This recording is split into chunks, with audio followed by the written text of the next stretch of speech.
দেশের পক্ষে দাঁড়ানো। আপনি ইনকাম ট্যাক্স দিবেন, আপনি অ্যাডভার্টাইজমেন্ট বানান আমার আবেগকে দিয়ে। 21শে ফেব্রুয়ারিতে আপনি অ্যাড বানান, 16ই ডিসেম্বর আপনি অ্যাড বানান, মা দিবসে আপনি অ্যাড বানান। এমন কোনো আমার আবেগ নাই যাকে ছুঁয়ে আপনি অ্যাড বানান না। কিন্তু আমার যখন ন্যাশনাল ক্রাইসিস হয়, আমার যখন কোভিড হয়, আমার যখন বন্যা হয়, তখন আপনি কই থাকেন? আমি তো আপনাকে দেখি না। আমি পরিষ্কার করে বলে দিতে চাই, আধুনিক ইস্ট ইন্ডিয়া কোম্পানি আমরা বাংলাদেশে চাই না।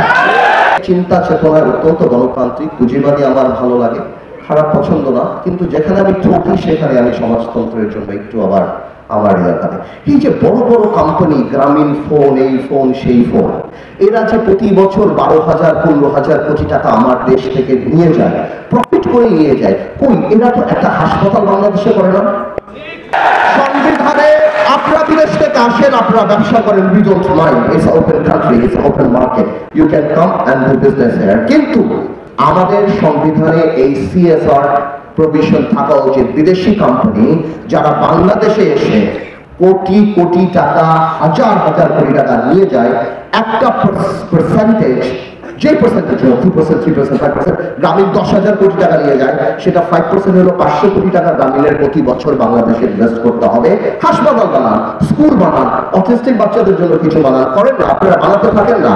কিন্তু এই প্রভিশন থাকতে হবে যে আপনারা শুধু হাজার হাজার কোটি টাকা নিয়ে যাবেন ব্যবসার নাম করে, আর আমার দেশে কোনো কর্পোরেট সোশ্যাল রেসপন্সিবিলিটি থাকবে না। তার মানে আমরা এটা মানব না। আমি চাই সংবিধানে এটা থাকবে, এবং আপনারা বড় কোম্পানি ব্যবসা করেন, ব্যবসা করে টাকা নিয়ে যান বিদেশে, অসুবিধা নাই।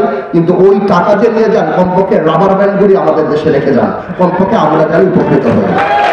গ্রামের মিডিয়ার ভাইদের অনেক টাকা অ্যাড দেয়, আমি বিশ্বাস করি আমার এই গ্রামের এই ব্যাপারটা মিডিয়া ভাইরা বড় করে দিবে।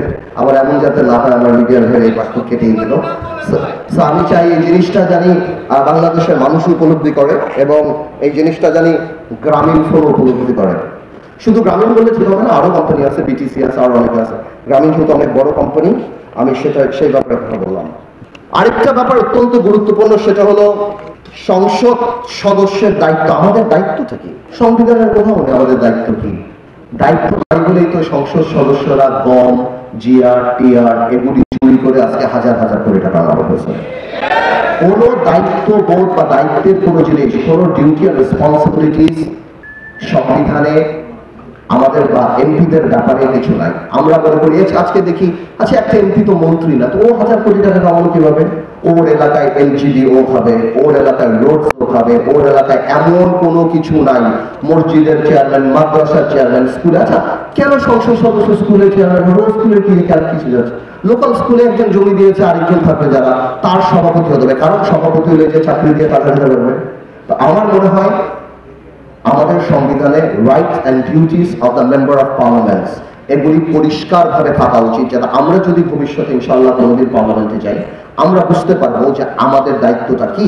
এবং আমরা যদি ওই দায়িত্বের বাইরে কখনো কাজ করতে চাই, অন্যান্য প্রশাসনের লোকরা আমাদের থামাতে পারবে। সংবিধানের দিকে তাকিয়ে যে আপনার দায়িত্ব এটা না। সো আমি মনে করি যেহেতু এমপিরা প্রচন্ডভাবে অ্যাবিউজ করেছে গত 30 বছরে, আমি মনে করি সংবিধানে এই প্রভিশনটা থাকা উচিত।